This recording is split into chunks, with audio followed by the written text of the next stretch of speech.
Since October is Breast Cancer Awareness Month, I'll be doing my informative speech on breast cancer. Approximately 1 in 8 women will develop some type of breast cancer throughout their lives, and 40,000 of those women die. Although the disease isn't preventable, it is treatable if it's caught early. And the points I'll be making for my speech are: what is breast cancer, who's at risk, and what are your treatment options once you find that the disease has been detected. So breast cancer is an overproduction of any cell in the breast, whether it's a fat cell in the breast or a duct, the lining of the ducts in glands.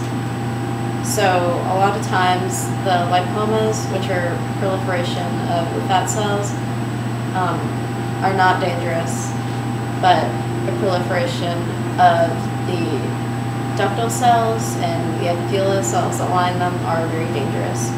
And they're often detected during a self-breast exam or a mammogram, and if you're over 40, you should really get a mammogram every year. And then once these lumps have been detected, they're often biopsied, and the biopsy determines whether or not the tumor is malignant or benign. And all women experience irregularities in their breast, so a lot of times it's not bad. 1 in 8 is only 12%. So who's at risk?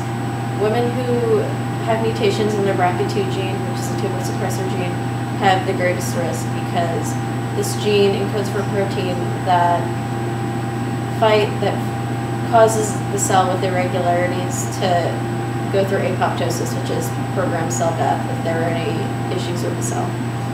And then obesity, early menstruation, and late menopause and aging are also risk factors. So basically, if you're a woman, you're at risk.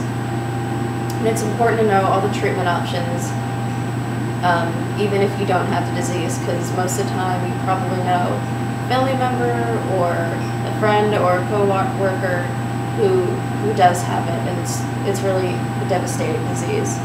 And staging goes stages 1 through 4, and stage 1 includes lump removal and BRCA2 screening. And oftentimes, if you are BRCA negative, then oftentimes a mastectomy, which is removal of the breast, is advised.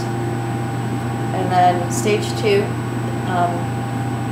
the cancer has moved into axillary lymph nodes, which are in your armpit, and it's still in the breast. And oftentimes,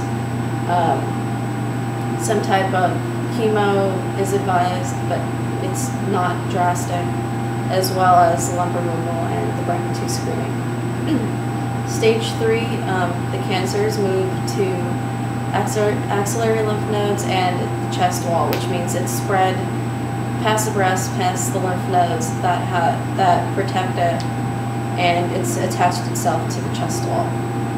And oftentimes, that range of surgeries, as well as chemo, as well as radiation, are given. They're not advised anymore.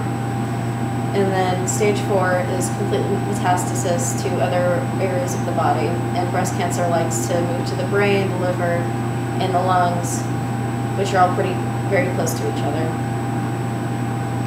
And oftentimes, surgery right away is not an option, but rather chemo and radiation are used to shrink the tumor, and then surgery, if possible, is used to remove the tumor.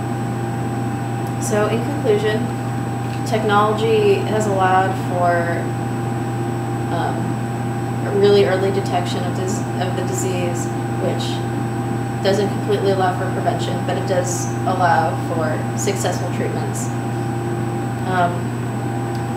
Although 40,000 women die, there are nearly 3 million cancer survivors.